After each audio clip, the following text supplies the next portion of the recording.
Pessoal, semana passada nós falamos sobre a vocação eficaz, sobre como o Senhor Deus, através do Espírito Santo, chama os eleitos de maneira eficaz para que haja conversão, para que eles se aproximem, se acheguem a Deus. E hoje nós vamos falar sobre a justificação no capítulo 11 da Confissão. Na verdade, a partir do capítulo 10, a gente começa a ver o que a gente chama de os atos de redenção, ou alguns chamam de ordus salutis, ou seja, são os atos que de forma ordenada compõem o todo da salvação. Tá?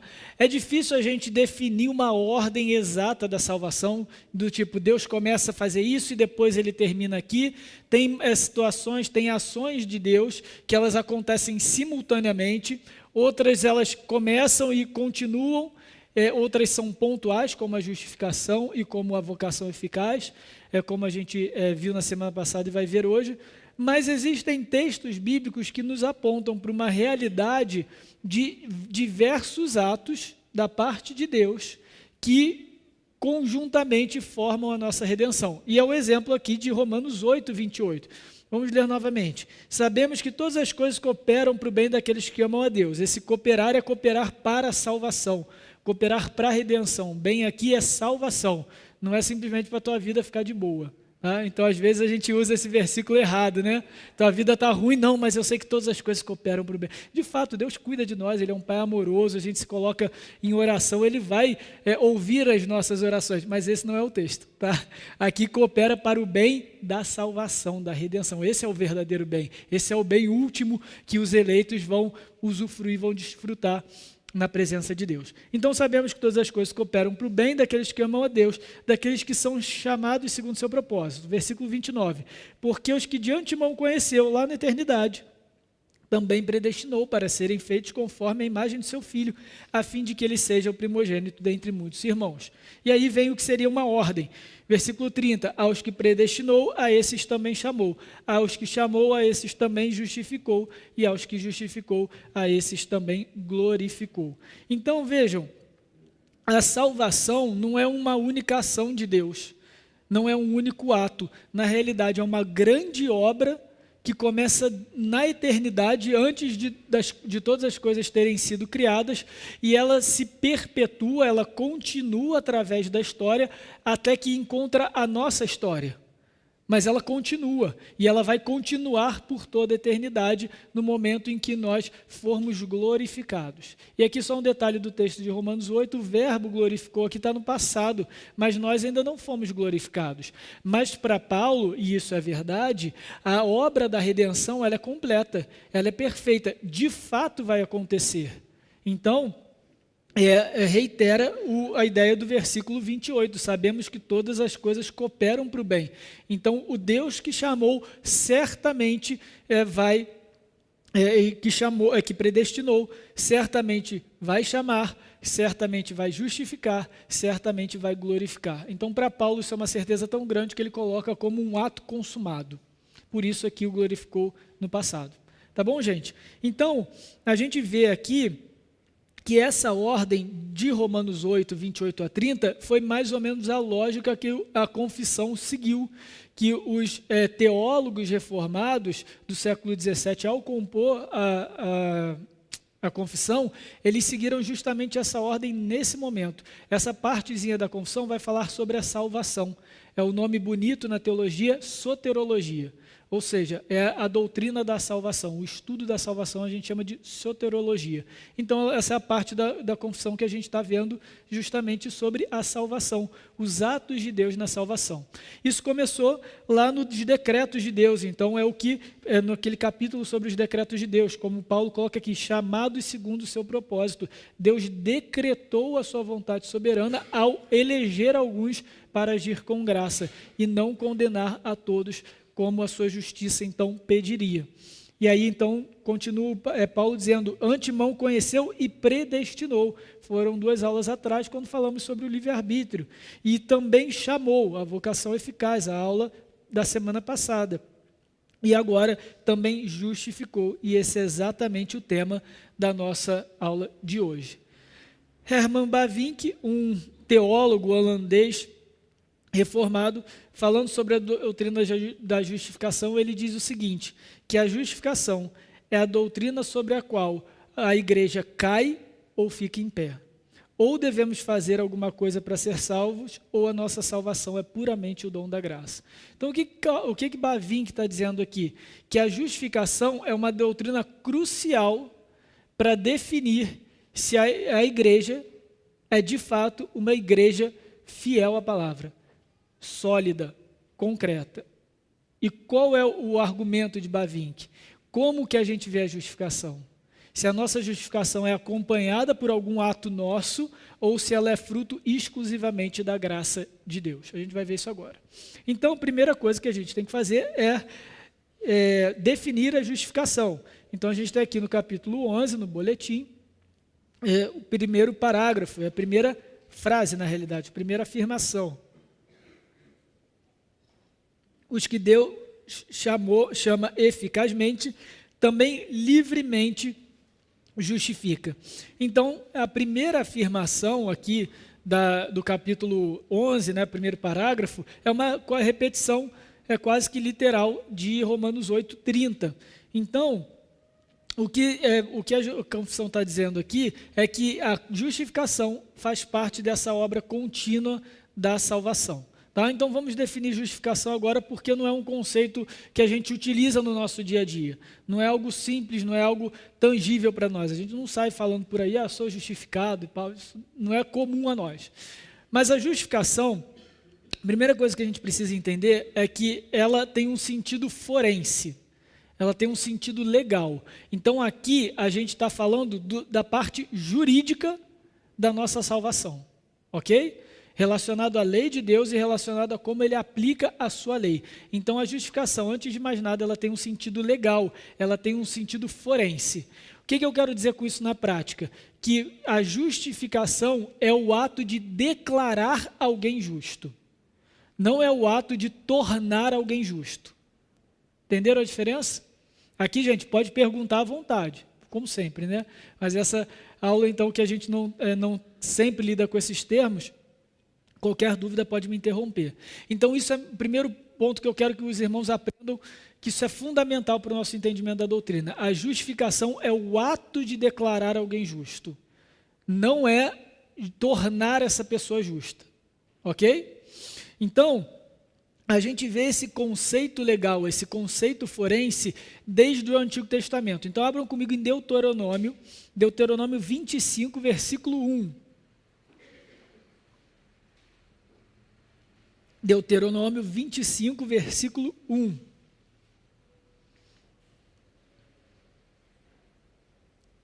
Em havendo contenda entre alguns e vierem a juízo, os juízes os julgarão, justificando o justo e condenando o culpado.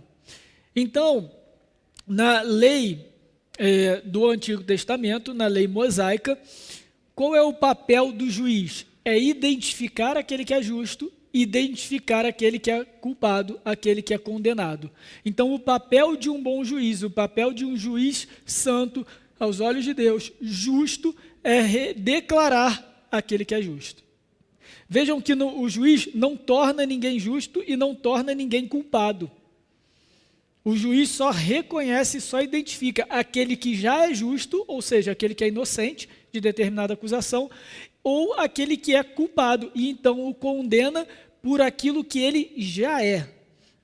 Então, o juiz, em Deuteronômio 25, fica claro que esse aspecto jurídico da justificação, de declarar alguém justo. Em Provérbios 17:15, aí eu peço que os irmãos agora pulem lá para Provérbios 17:15, a gente vê exatamente o contrário do que não deve ser feito, mas com a mesma ideia de que a justificação é uma declaração de justiça. Provérbios 17:15. O que justifica o perverso, ou seja, aquele que declara justo alguém que não é justo, mas o que condena o justo, essas coisas são abomináveis para o Senhor, tanto um quanto o outro. Então vejam que no Antigo Testamento está muito claro que a ideia de justificação, na realidade, é declarar alguém justo e não tornar alguém justo. É dessa ideia jurídica, forense, que o apóstolo Paulo se apropria para então elaborar a doutrina da justificação, obviamente inspirado pelo Espírito Santo. Isso daí não vem da criatividade e da genialidade de Paulo, mas o Senhor Deus já havia estabelecido no próprio meio judicial do Antigo Testamento, da lei mosaica, as bases para a justificação que na realidade seriam usadas para revelar a nossa verdadeira justificação, que é sermos declarados justos diante de Deus e diante de todos. Bom, quando a gente olha para o Novo Testamento, a gente então vê esse conceito aplicado por Paulo. Vamos agora para Romanos 8:33, a continuação do texto que a gente leu agora. Romanos 8:33 e 34. Romanos 8:33 e 34. Quem tentará acusação contra os eleitos de Deus? É Deus quem os justifica. Quem os condenará? É Cristo quem morreu, ou antes quem ressuscitou, o qual está à direita de Deus e também intercede por nós. Então o que Paulo está dizendo? Quem vai levantar acusação contra algum de nós? E que acusação é essa? Qual é a natureza da acusação que poderia ser levantada contra nós? De que nós somos culpados. De que nós merecemos a morte eterna, a destruição eterna, o castigo eterno. É exatamente esse o papel de Satanás como o acusador. E a Satanás, ele simplesmente mexe com a lei de Deus. Ele não nos acusa de algo ilegítimo, pelo contrário. Ele vai colocar diante de Deus exatamente os nossos pecados e então vai cobrar de Deus a justiça de Deus. Olha só como é que o sujeito é. Ele fala, você não é justo? Tem que condenar o Vitor. E, de fato, deveria ser condenado eu. Entretanto, tenho um intercessor, um advogado, como João diz na sua primeira carta, no início do capítulo 2, junto ao Pai. Que toda vez que eu peco, eu tenho um advogado dizendo, mas o Vitor é justo. Ele é justo. Vejam, é uma declaração de algo que eu já sou em Cristo Jesus. Então, no final das contas, nós somos declarados justos legalmente por Deus a partir daquilo que nós já somos moralmente. Nós já somos moralmente justos. Já somos moralmente justos em Cristo. A gente vai, daqui a pouco, dar esse passinho. Mas, por hora, eu quero que os irmãos entendam. Então, a justificação é só a declaração pública daquilo que Deus já fez por nós. Ok? Então, a confissão tem esse cuidado. Vamos continuar aqui no primeiro parágrafo. Essa justificação, na segunda linha, não consiste em Deus infundir-nos nos justificados a justiça. Então, o que ele está dizendo é exatamente isso. Olha, a justificação não é Deus pegar a sua justiça e colocar em nós. Isso não é justificação. Entretanto, mas em perdoar os seus pecados e considerar e aceitar essas pessoas como justas. Então, o que é a justificação na prática? Deus declara que somos justos. Como que ele declara que nós somos justos? Ele reconhece que agora o nosso escrito de dívida, o nosso pecado que nos tornaria culpados, agora não tem mais valor para nos condenar. Quando Deus reconhece isso, ele nos declara justos. Beleza? Tranquilo, gente? Até aqui, de boa, porque isso é muito importante a gente seguir com isso entendido. Então, isso não quer dizer que Deus não nos coloque justiça, não nos traga justiça, tá? Ele só não vai fazer isso na justificação, ele faz isso em um outro momento, ok? Então, sim, Deus vai atribuir, vai aplicar a justiça de Cristo em nós. Ele vai nos tornar justos, moralmente falando, de fato, mas não é na justificação. A justificação é só a declaração legal, a declaração oficial daquilo que ele já fez em um outro momento. Beleza? Essa separação é importante. Então, o primeiro parágrafo continua. Deus não o justifica. em razão de qualquer coisa neles operada, ou por eles feita, mas somente em consideração da obra de Cristo, não lhes imputando como justiça a própria fé, o ato de crer ou qualquer outro ato de obediência, mas imputando-lhes a obediência e satisfação de Cristo, quando eles o recebem e se firmam nele pela fé, que não tem em si mesmos, mas que é dom de Deus. Então aqui, gente, o que a confissão está nos dizendo?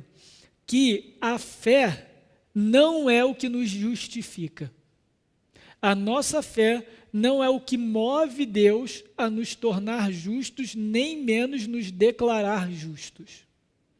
Então a nossa justificação, essa declaração de que somos justos, não vem em nada da nossa parte, de algo que nós fazemos. Não é porque nós temos fé, não é porque somos obedientes, mas vem única e exclusivamente da graça de Deus, quando Ele aplica a justiça de Cristo em nós.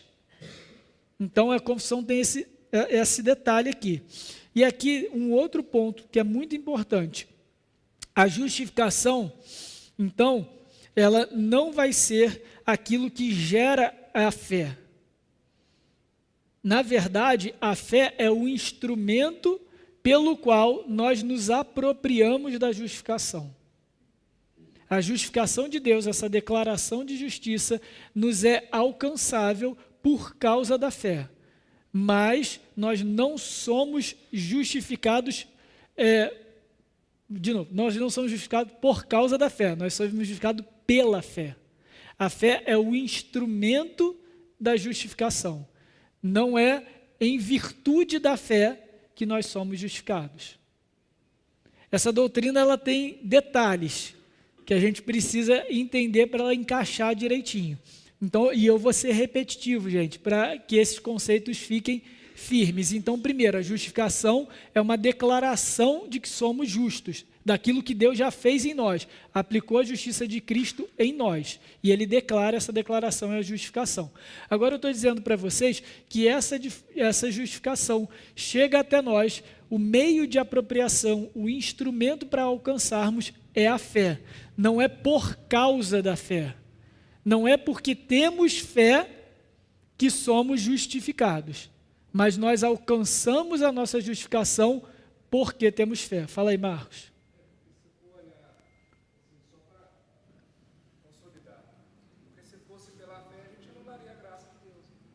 Exatamente, esse é um ponto muito importante. Se fosse somente pela fé, se em virtude da fé, a gente anularia a graça de Deus caso a fé viesse de nós. Então aqui é algo importante de ser dito, que a fé não salva. Como assim a fé não salva, pastor? Espera aí, não corta isso aí não.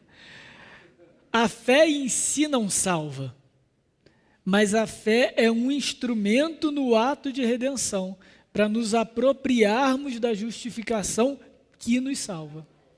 É um canal.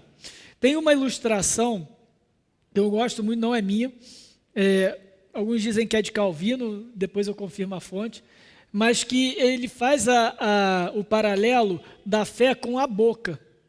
Então, a boca é o instrumento de apropriação do alimento. Mas o que é mais importante? É o alimento. A vida, o nutriente está no alimento, mas a gente precisa da boca para nos alimentarmos. Sem a boca, nós não conseguimos nos alimentar. Esquece aí os exemplos de som, me ajuda aí no exemplo, tá, gente? Como toda ilustração aí tem as limitações. Então, o meio de apropriação desse alimento, desse nutriente, dessa vida, é a boca, assim como a fé. Então, nós devemos olhar para a fé dessa maneira.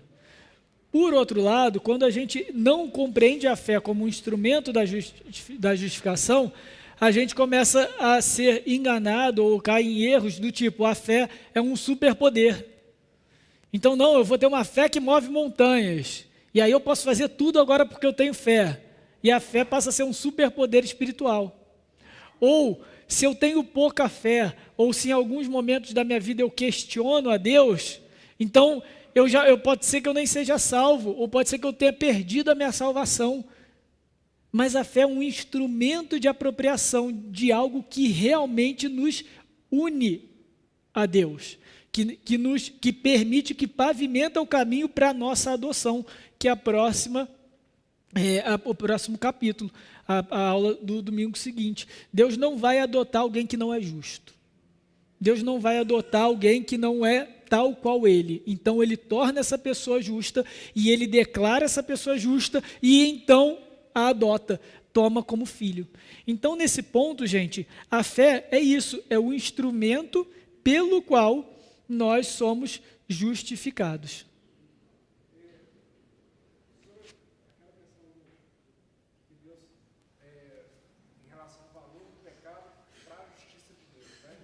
Uma vez em Cristo, perde o valor, né? Vamos dizer assim. No caso, em termos de condenação. Mas aqui a gente ainda está. Deus não vai tirar a consequência do erro que a gente for fazer da nossa vida, por causa que a gente é salvo, não. Exatamente. Então, embora os efeitos do pecado para nos condenar tenham sido anulados na cruz de Cristo, a gente ainda sente efeitos remanescentes desse pecado na nossa vida. A gente vai chegar aqui no parágrafo 5º, vai falar exatamente sobre isso, sobre como é a relação do crente, embora justificado, sob ainda efeito do pecado remanescente, tá? Mas então, a gente vê que a fé é essa apropriação, é esse instrumento de apropriação da justificação. A justificação não ocorre em virtude da fé. E aqui, gente, a gente tem uma grande separação entre os reformadores. Armínio, Jacó Armínio, né, que depois deu origem aos arminianos e que é a doutrina que acredita no livre-arbítrio do homem, que nós escolhemos livremente a Deus. Então isso daí vem muita influência de Jacó Armínio. Armínio acreditava que o exercício da fé era a própria justiça. Então, quando o ser humano livre exercia a sua fé, Deus imputava isso como justiça. E ele pega textos bíblicos que parecem dizer isso de fato, como textos falando de Abraão, e Abraão creu e isso foi-lhe imputado por justiça. Todavia, quando a gente olha o todo da Escritura, a gente vê que a própria fé de Abraão não é algo que veio dele. Abraão, na sua história, diversas vezes duvidou e questionou Deus. Entretanto, foi a obra soberana de Deus, foi a obra de Deus em infundir fé em Abraão, é que tornou possível que ele cresce. E uma vez crendo, Abraão teve acesso, se apropriou dessa justiça. Mas ali o texto é muito curto. E ele entraria em conflito com outros textos quando Paulo diz, porque o justo viverá pela fé. Ou seja, somente pela fé que nós vivemos, nós nos apropriamos dessa justiça, mas ele já é justo. Paulo não diz que nós somos feitos justos por causa da nossa fé, mas que os justos, aqueles que já são justos, eles vivem pela fé. Então, Armínio entendia isso, entendia que o próprio exercício da fé era algo que justificava o homem. Lutero, então, ele vem trazendo a doutrina da justificação pela fé somente, que nas 5 solas é o sola fides, que vai dizer exatamente o contrário de Armínio. Ele vai dizer o seguinte, que Deus concede justiça ao pecador pela sua relação pactual com o ser humano, por essa relação de graça que nós temos com Cristo Jesus. E por causa dessa graça, ele dá a fé como dom. É isso que Paulo vai ensinar, que a fé é dom de Deus para que ninguém se soberbeça. Uma vez que é dom de Deus, eu não posso exercitar minha fé por conta própria. Logo, ela não pode ser meio de justificação. Percebe? Não é virtude porque não depende de mim. Senão ninguém seria salvo. Exatamente, isso converge quando a gente volta lá para trás com aquele assunto, com aquele aspecto de que Deus é quem garante o pacto. E nessa garantia do pacto, nessa garantia de salvação, Deus vai nos dar o instrumento que a gente precisa para se apropriar da sua justiça, que é a justificação. Então, o Senhor Deus nos dá a fé que a gente precisa para que a gente, então, seja justificado, se aproprie dessa verdade. Em outras palavras, somos justificados pelo Espírito Santo. Agora sim, quando que nós somos justificados? Somos justificados quando o Espírito Santo aplica os méritos de Cristo a nós. Então lembra que eu falei? A justificação não é o tornar justo, propriamente dito, mas é o declarar justo, é declarar publicamente aquilo que nós já somos moralmente. Lembra disso? Falei agora no início da aula. Quando então que Deus nos torna justos? No momento da nossa conversão, quando o Espírito Santo nos une a Cristo. E essa é outra doutrina que é muito cara, que é muito valiosa para o apóstolo Paulo. E para nós, certamente, é a nossa união mística com Cristo. O que significa isso? Significa que quando alguém é convertido pelo Espírito Santo, o Espírito Santo, de maneira espiritual, de maneira indivisível, inseparável, que é impossível desfazer essa união, ele nos une com Cristo. E a gente passa a compartilhar da própria... É difícil de colocar isso em palavras, a união com Cristo, né? Sem que a gente caia em alguma heresia. Mas a gente compartilha do próprio caráter de Cristo, dos próprios méritos de Cristo, da própria obediência de Cristo. Nós estamos unidos misticamente a Cristo. E uma vez unidos a Cristo, agora toda a obediência de Cristo, toda a obra de Cristo, toda a justiça de Cristo é aplicada a nós. Nos tornamos justos. Nesse momento da conversão, que o Espírito Santo nos une a Cristo, somos justos. Então, uma vez justos, operado pelo Espírito Santo essa obra, Deus nos dá a fé como dom, para reconhecermos, nós mesmos reconhecermos que somos justos. Como que a gente reconhece isso? Passando pelo processo de arrependimento de pecados para a vida e confiança em Cristo Jesus. Então, quando alguém se converte ou é convertido, quando o Espírito Santo converte, alguém regenera um coração, o que acontece? Essa pessoa reconhece que é pecadora, reconhece que é culpada diante de Deus, reconhece que merecia a morte. E por isso reconhece também que necessita de Cristo. E uma vez que reconhece que necessita de Cristo, busca o Senhor Jesus. Porque o chamado é eficaz, a graça é irresistível. É impossível aquele que chegou até aqui não buscar Cristo, não existe isso. Então ele busca Cristo, pedindo perdão, confiando nele como Salvador, tendo ele como seu Redentor, como o seu representante legal diante de Deus. Nesse momento, os méritos de Cristo são aplicados a nós e a gente descansa, a gente se alegra, a gente professa a nossa fé. E no momento em que a gente professa, Deus nos declara justos. Porque agora Ele está confirmando aquilo que Ele já operou pelo Espírito Santo na nossa história. Essa é a obra da justificação. Uma parte muito importante da obra da redenção. Então, quando somos justificados, quando o Espírito Santo aplica os méritos e a obediência de Cristo a nós, justamente no momento da nossa conversão. É por isso que no parágrafo 2º, a gente lê o seguinte: a fé, assim recebendo e assim se firmando em Cristo, ou seja, aquela fé que vem da união com Cristo e na justiça dele é o único instrumento de justificação.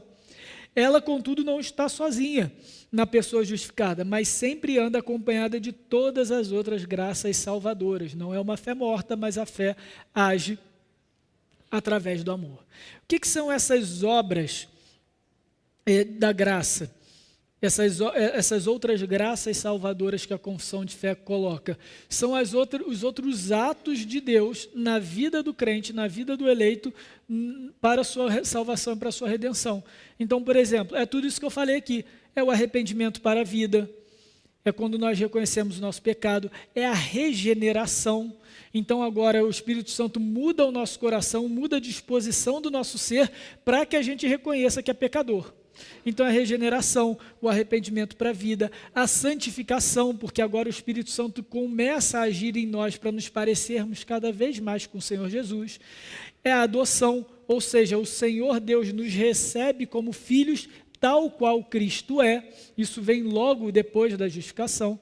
A perseverança, então agora a nossa fé firmada e que se apropriou dessa justificação, ela nos lembra dessa obra completa, ela nos traz segurança, ela nos traz essa garantia. Então a fé também opera na nossa perseverança, nos lembrando, nos fortalecendo naquilo que nós já somos, justificados, justos e unidos a Cristo Jesus. Essa é a nossa perseverança. E a nossa obediência, que é fruto da perseverança e fruto da santificação. Na medida em que nós somos transformados no caráter de Cristo e nós ganhamos confiança na nossa salvação, nós somos capacitados por Deus para obedecer a sua palavra.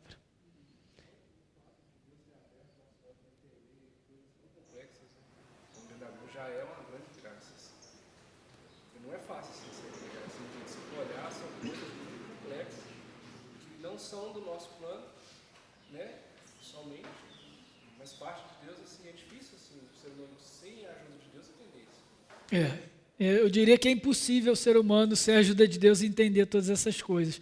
Porque realmente a obra da redenção é uma obra complexa. Quando a gente só olha a nossa perspectiva, as nossas emoções, o nosso sentimento, parece que é tudo muito simples. Não, um dia eu estava lá em casa, triste, aí Deus tocou no meu coração, fui para a igreja e hoje eu sou salvo, glória a Deus. De fato, isso tudo aconteceu, mas o Espírito Santo está trabalhando na sua vida e na sua história, e Deus está trabalhando desde a eternidade, para que esse momento na sua história aconteça. Esse é o Deus que nós servimos, esse é o grande aspecto da soberania de Deus, que Ele vem agindo desde a eternidade. Dúvida, gente, até aqui? Comentários? Sim. E a terceira parte que você começa a falar sobre Paulo, essa linha de pensamento, quem é nosso... É calvinismo? Tá. Vou botar os termos então. Então nós somos calvinistas, ok? Calvino, em relação à doutrina da justificação, concordava com Lutero e discordava de Armínio. Tá? Importante isso, gente. Pode perguntar para a gente organizar. Às vezes eu trago muita informação aqui, eu vou batido. Então, é isso mesmo. Então, a gente tem essa visão, né? Nós somos reformados, calvinistas, e concordamos com Lutero nisso. Não nos faz luteranos, tá, gente? Não nos faz luteranos. Concordamos com Lutero na justificação. Isso é muito importante. Em algumas partes a gente fecha com Lutero, tá? Mas o cara é bacana. Então vamos lá. Terceiro parágrafo, gente. Beleza? Podemos? Tranquilo? Então vamos lá. Cristo, pela sua obediência e morte, pagou plenamente a dívida de todos os que são justificados. E, em lugar deles, fez a seu Pai uma satisfação própria, real e plena. Então, nós somos declarados justos por uma justiça que é alheia a nós. Ok? Vou repetir. Nós somos declarados justos por uma justiça que é alheia a nós. Não é por mérito nosso, não é por obra nossa, é única e exclusivamente pelos méritos de Cristo. E como que Cristo conquistou essa justiça para nós? Cristo é justo por natureza, Ele é Deus.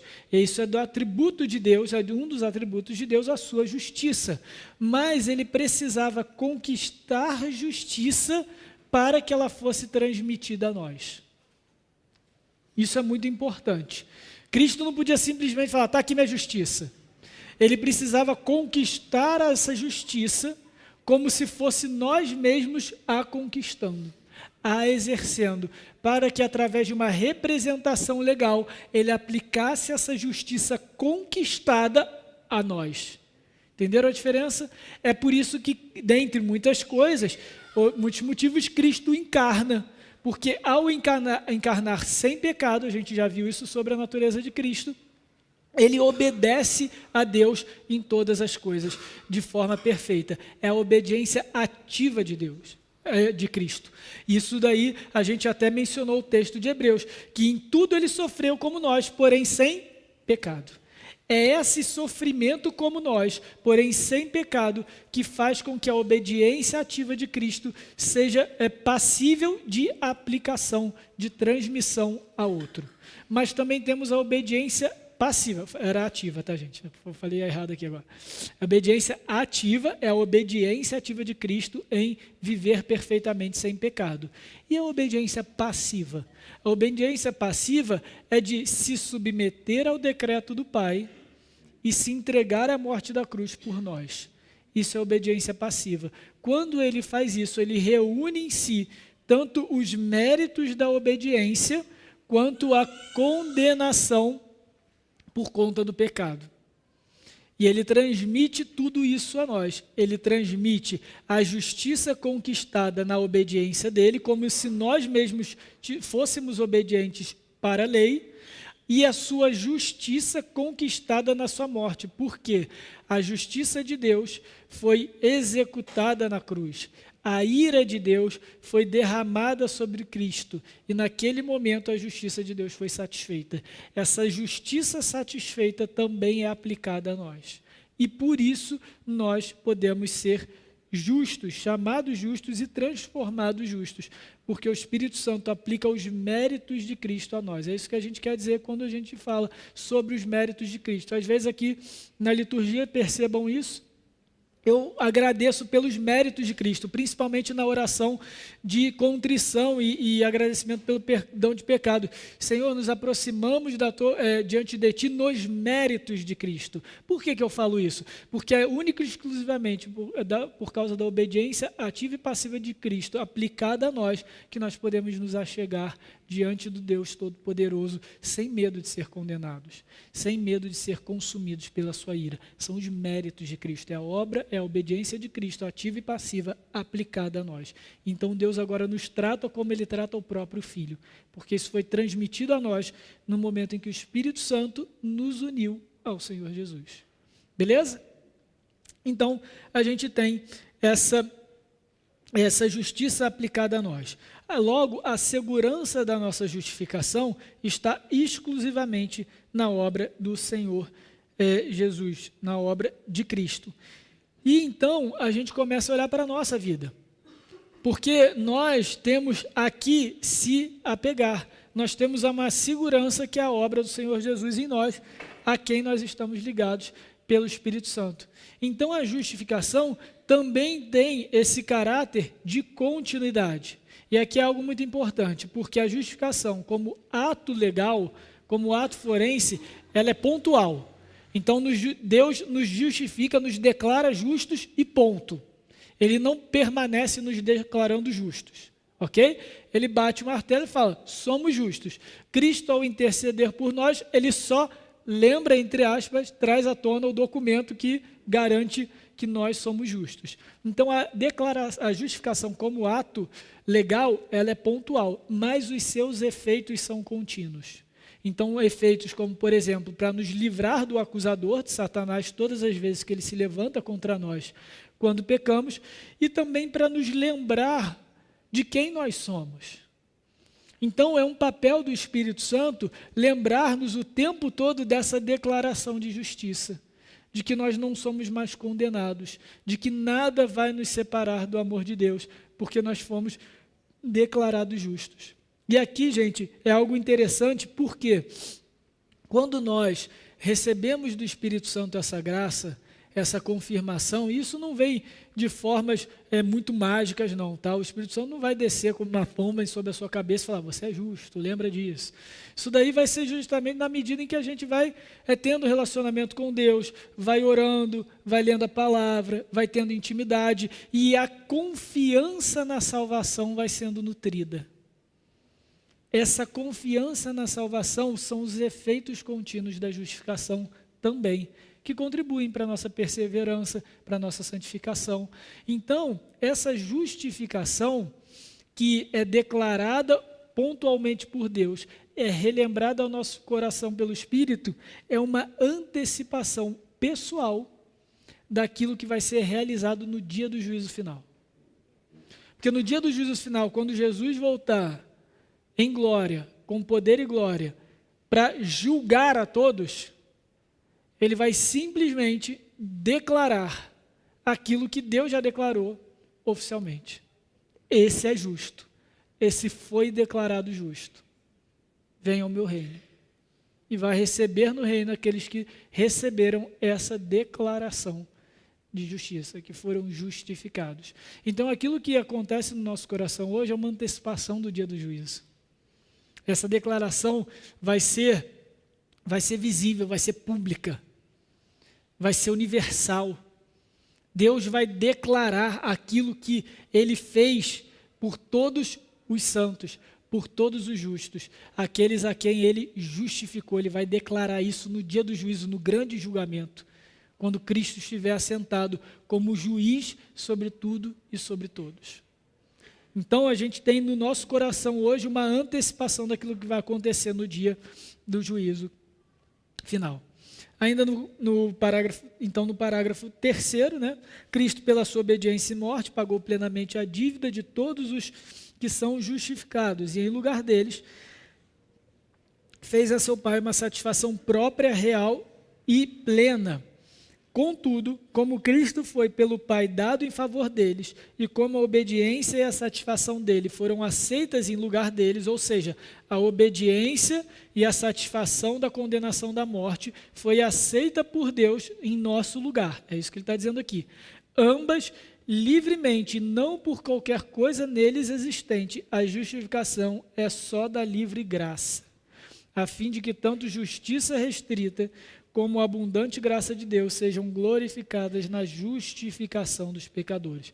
Então, a confissão repete essa ideia de que essa apropriação dos méritos de Cristo, essa aplicação da obediência ativa de Cristo e da sua morte, né, a obediência passiva a nós, não ocorre por conta de nada que nós tenhamos feito, de nada que nós somos ou fomos, única e exclusivamente pela graça de Deus, que age livremente de acordo com a sua vontade, de acordo com o seu propósito, de acordo com o seu decreto. É direcionada exclusivamente aos eleitos. Beleza? Então, a gente vê que a justificação, ela une tanto o atributo de Deus, de justiça, quanto o atributo da graça. Porque no momento em que Deus nos declara justo por conta dos méritos de Cristo, Ele tanto traz à luz a sua justiça, porque Ele condenou o seu Filho para não nos condenar, mas Ele também traz a sua graça, porque exatamente essa aplicação é um ato gracioso que não depende de nós. Então, a justificação, ela eleva os atributos de Deus, da justiça e da graça. Então, nós glorificamos a Deus pela sua justiça e pela sua graça quando nós compreendemos a justificação. Dúvidas? Vai lá, William. Bom.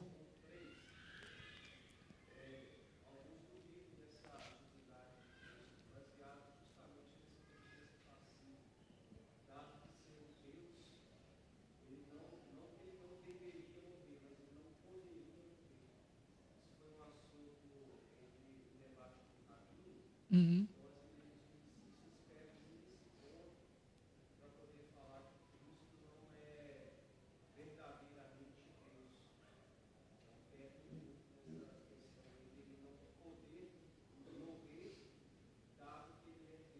Uhum.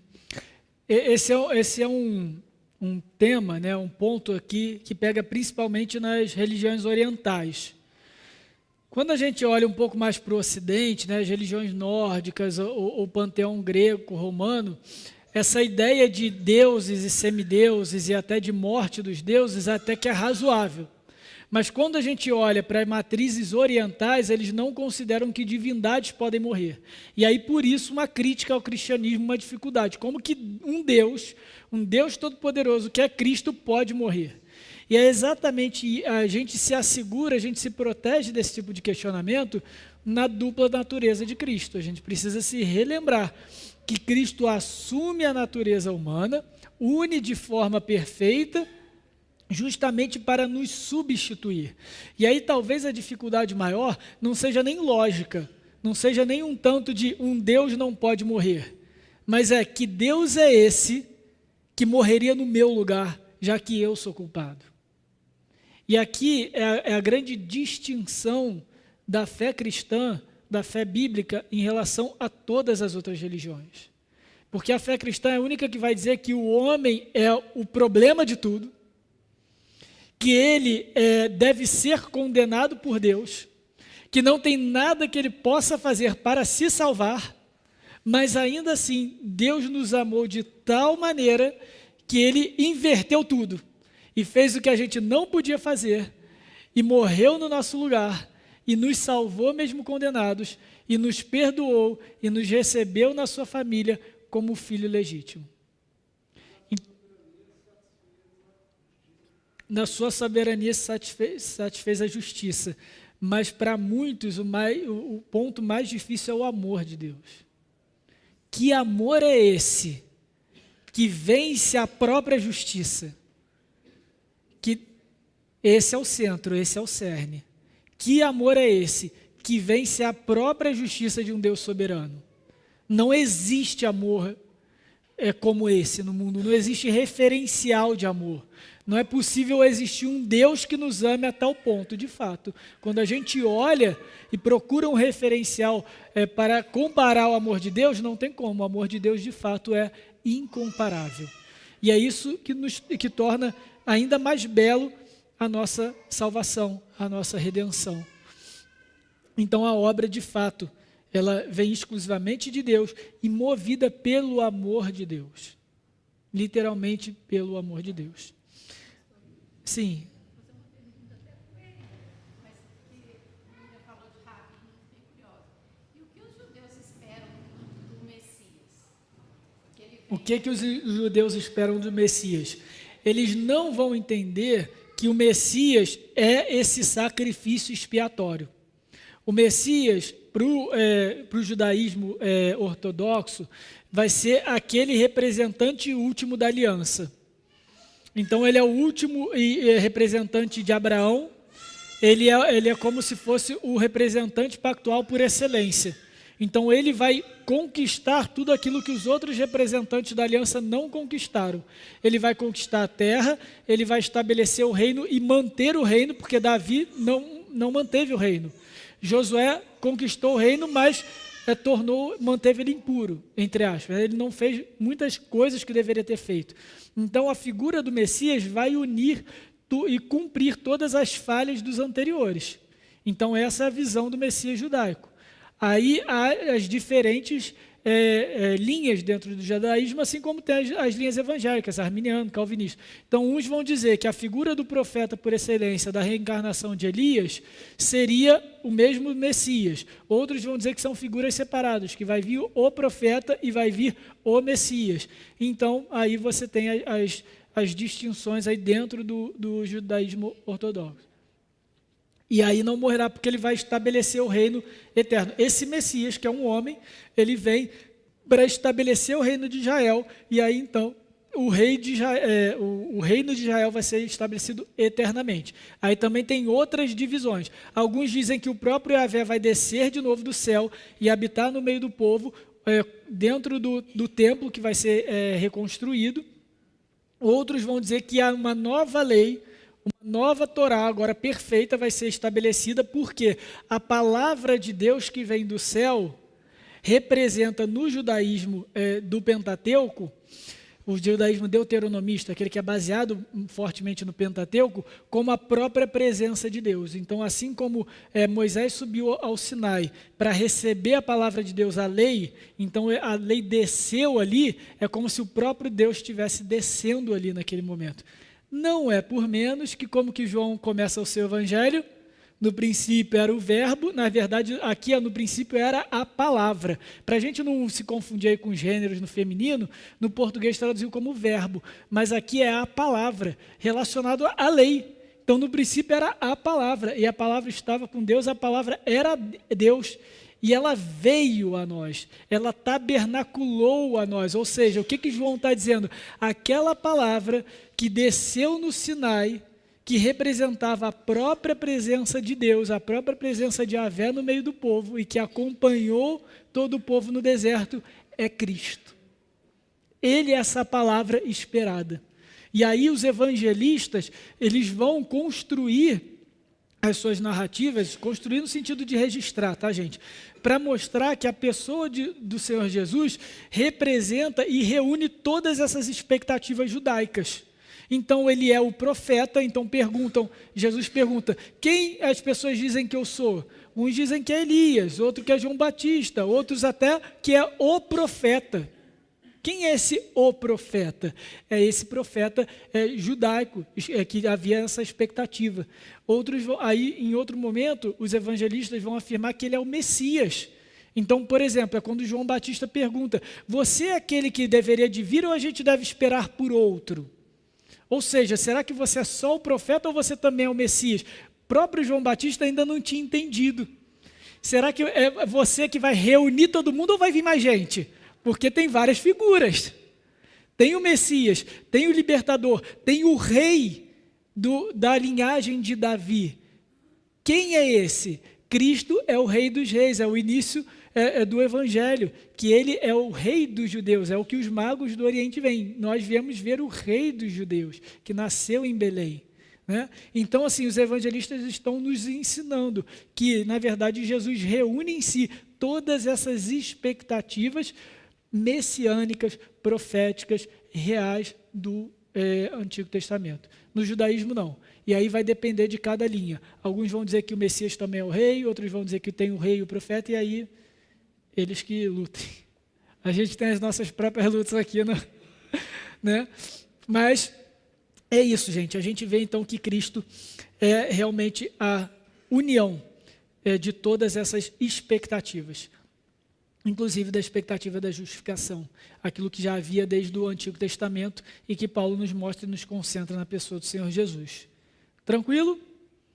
Vai lá, William. Opa!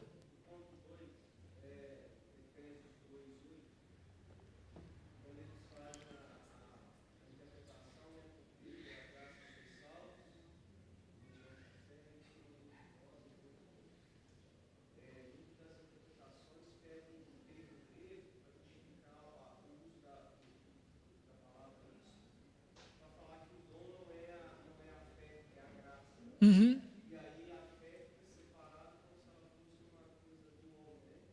Isso aí.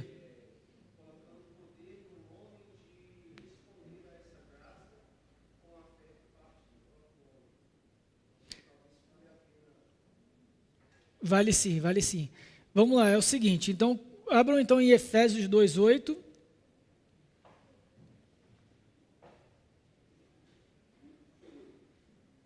Efésios 2:8, que é o texto em que nos mostra justamente sobre a fé como graça, como dom de Deus, né? Através da graça, na verdade. Porque pela graça sois salvos mediante a fé, e isso não vem de vós, é dom de Deus. Então, aqueles que defendem o livre-arbítrio, eles não podem defender que a fé é um dom de Deus, porque a fé seria fruto do exercício da sua própria liberdade individual, certo? Então, como que eles se livram ou fogem aqui desse versículo? Então, é o argumento que o William colocou, que esse isto aqui, e isso não vem de vós, na verdade se refere a toda a ação, não é nem a graça, mas é toda a ação. Então, é a fé que vem pela graça. E pela graça de Deus, nós podemos agir com fé mesmo sendo pecadores. Olha quanta informação eu coloquei no versículo. Olha a construção que eu tive que fazer. E isso não tem base gramatical nenhuma. Porque, embora alguns digam que isto aqui representa, está se referindo tanto à graça quanto à fé, na realidade, esse pronome é singular. E na construção grega ele vai se referir ao que está mais próximo, que é o pisteos, que é a fé. Então, gramaticalmente, esse argumento é muito ruim. Assim, sendo bem direto, gente, é bem fraco. Tá? E isso é pobre, isso é a fé, não tem como. É dom de Deus. E você dizer que a graça é dom de Deus ainda é redundante na sua essência, porque graça é algo que é imerecido, já é dado. Então, você dizer que a graça é dom, é lógico que a graça é um dom, porque se fosse conquistada não seria graça. Então, você tem um argumento gramatical que não sustenta, você tem um argumento semântico que não sustenta, e você tem um argumento teológico que não sustenta. Tá? Então, os nossos irmãos arminianos precisam melhorar. Seguindo aqui, então, esse versículo, então, os irmãos já sabem. Se alguém argumentar Efésios 2:8, agradeço a Deus que a pessoa trouxe esse versículo à tona, tá bom?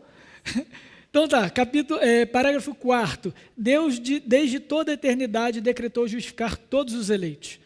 E Cristo, no cumprimento do tempo, morreu pelos pecados dele e ressuscitou para a justificação deles. Contudo, eles não são justificados enquanto o Espírito Santo, no tempo próprio, não lhes aplica de fato os méritos de Cristo. Então é isso que a gente já veio conversando até aqui. Aqui, a confissão está nos contextualizando dentro da história da redenção. Então, o que aconteceu em cada ato e o que cada pessoa da Trindade fez? Então, onde que a gente encontra a justificação na história da redenção? Na eternidade, antes de tudo ser criado, o Pai decretou justificar os eleitos. Ok? Prerrogativa de Deus Pai, decretar justificar todos os eleitos. Então, ele elegeu alguns para si, aqueles que seriam salvos, que não receberiam a sua condenação. Então, ele pensou, é lógico que isso daí não existiu, né, gente? Tudo ao mesmo tempo, né? Mas a esses ele decretou, ele determinou que os declararia justos. Na cruz, então, na história, é o que a confissão aqui vai falar, no cumprimento do tempo, na cruz, o Filho, Jesus, expiou os nossos pecados. O que é essa palavra expiação? É retirar a culpa através de um sacrifício. Isso é expiação. Então, o que Jesus fez na cruz foi exatamente isso. Ele retirou a nossa culpa quando ofereceu a si mesmo como sacrifício perfeito. Para que, então, vencendo a morte, ele adquirisse, ele conquistasse os méritos que seriam a nós transmitidos. Então, Jesus fez isso na cruz. E o Espírito Santo, no momento da nossa conversão. É isso que a confissão fala na sua última afirmação. Contudo, eles, os eleitos, não são justificados enquanto o Espírito Santo, no tempo próprio, não lhes aplica os méritos de Cristo. Então, em outras palavras, o Espírito Santo vai nos regenerar, vai transformar a nossa disposição, vai nos trazer para o arrependimento, vai nos infundir a fé. Com a fé nos apropriamos da justiça de Deus, somos declarados justos. Nesse momento o Espírito Santo aplica os méritos de Cristo. Ok? Então é assim que acontece na nossa vida, na história da redenção. Dúvidas? Essa é mais... Sim, só é densa, mas... Beleza. Então, gente, o último parágrafo, os dois últimos parágrafos, na realidade, nós vamos ver sobre a preservação dos justificados por Deus. Como vivem, então, nós que somos justificados por Deus, fomos justificados. Deus continua a perdoar os pecados, parágrafo 5º, dos que são justificados, embora ele nunca possa decair do estado de justificação. Ou seja, ela é pontual, ela é definitiva. Uma vez declarado justo, seremos sempre justos. Poderão, contudo, incorrer no paternal desagrado de Deus, ou seja, cair em pecado. Não vai cair do status de justificado, mas a gente ainda pode incorrer no pecado, aquilo que o Marcos mencionou. E por conta disso, desagradaremos o nosso Pai, é o paternal desagrado de Deus, e ficar privados da luz do seu rosto até que se humilhem. Aqui é uma licença poética da confissão para falar sobre a disciplina. Então, nós vamos amargar muitas vezes os resultados, as consequências do nosso pecado, até que a gente se arrependa. E isso é um modo de Deus, o nosso Pai amoroso, nos disciplinar, nos tratar, nos corrigir. Isso os justificados também passam. Eles confessam seus pecados, peçam perdão e renovem a sua fé e o seu arrependimento. Então vejam, é interessante a confissão colocar renovem a sua fé, porque uma vez com a fé renovada, nós então nos lembraremos daquilo que nós já somos em Cristo, justificados. Então a fé é esse instrumento de apropriação da justificação, da justiça de Deus, mas também é esse meio pelo qual nós nos apegamos a essa realidade. E por isso, irmãos, nós temos aqui uma grande segurança, um grande conforto. Eu já disse e eu vou repetir, não há fé fraca o suficiente. Então há momentos da nossa vida que sim, a gente vai ter a nossa fé abalada, que a gente vai ter dúvidas, que a gente vai ter questionamento, mas a nossa fé não é a medida da nossa salvação. A nossa fé é instrumento de apropriação da justificação. Isso ocorre uma única vez por ato soberano de Deus. E a nossa fé vai abalar. E nós então perseveraremos, nós lutaremos, nós desenvolveremos a nossa salvação, como diz o apóstolo Paulo. Ou seja, a gente vai se esforçar para fortalecer a nossa fé. Não porque a gente precisa fazer isso para ser salvo, mas isso só é possível porque nós somos salvos. E então isso nos dá ânimo para continuar buscando a Deus, continuar lendo a palavra, continuar orando, continuar estudando, continuar vindo à igreja. Vão ter momentos que as nossas orações parecerão não ser ouvidas. Vão ter momentos que a gente vai ler a Bíblia e não vai entender ou até vai questionar a veracidade dos fatos. Isso faz parte dessa condição precária que a gente se encontra, entretanto, esperançosa, porque a gente está firmado a Cristo. E nem isso vai nos afastar do amor de Deus, porque somos justificados. E aí, então, parágrafo 6º, ele vai apenas tirar uma dúvida, uma observação ali. Para ninguém ter dúvida, a justificação dos crentes no Antigo era, em todos os aspectos, a mesma justificação do Novo Testamento. Ou seja, tudo isso que nós conversamos sobre a ação do Espírito Santo, de Deus Pai e de Cristo sobre os eleitos, se aplicou também no Antigo Testamento. Mas você pode perguntar, pastor, mas como isso? Se Jesus nem tinha morrido ainda. E essa é a obra soberana de um Deus eterno. Lembrem-se que quando eu defini a eternidade de Deus, é que ele está fora do tempo, ele não está sujeito ao tempo. Ele age no tempo, mas ele não é escravo do tempo. Ou seja, o Espírito Santo é Deus eterno. E como um Deus eterno, ele pode aplicar a obra de Cristo, que ainda haveria de acontecer, antes mesmo de acontecer. A soberania e a obra e o poder do Espírito Santo vencem as barreiras do espaço-tempo, para aplicar aos eleitos do Antigo Testamento aquilo que Cristo ainda haveria de conquistar na cruz. Isso é obra do nosso Deus. Isso é obra miraculosa, milagrosa, maravilhosa do Espírito Santo. Quando a gente olha para isso, aí a gente realmente se coloca de joelhos diante do Espírito, dizendo, você é Deus. O Senhor é Deus. O Espírito é Deus. É Deus eterno. E Ele vence todas as barreiras do tempo para resgatar os eleitos, para uni-los a Cristo antes mesmo que Cristo encarnasse. Somente o Espírito Santo, sendo Deus, poderia fazer isso. É isso, meus irmãos. Então, no final das contas, a justificação é isso. É a declaração que somos justos. É uma transferência de honra. A gente recebe a honra de Cristo e Cristo toma de nós a nossa desonra. É a grande troca. É disso que trata a nossa justificação. Dúvidas? Não? Vamos orar? Senhor bondoso Deus e amado Pai, só temos que te glorificar, Pai, diante da maravilha das tuas obras em nosso favor, diante da grandiosidade e singularidade do teu amor, Senhor.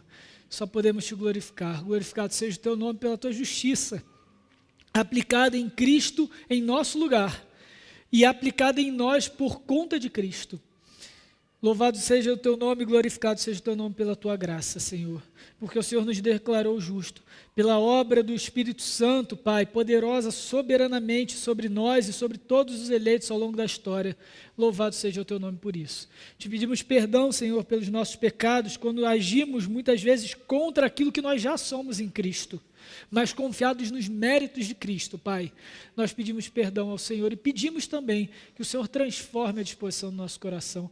Continua agindo com o teu Espírito, nos encha do Espírito Santo, esse mesmo que nos uniu a Cristo Jesus, Pai, de modo que cresçamos em caráter, em proximidade ao nosso Senhor e Salvador Jesus, Senhor. Reafirma em nós a nossa salvação, alimenta-nos a fé, dá-nos ainda mais fé, Senhor, em nome de Jesus, para que jamais duvidemos daquilo que o Senhor fez por nós e daquilo que já somos em Cristo Jesus, justos e justificados para a glória do teu nome. Amém.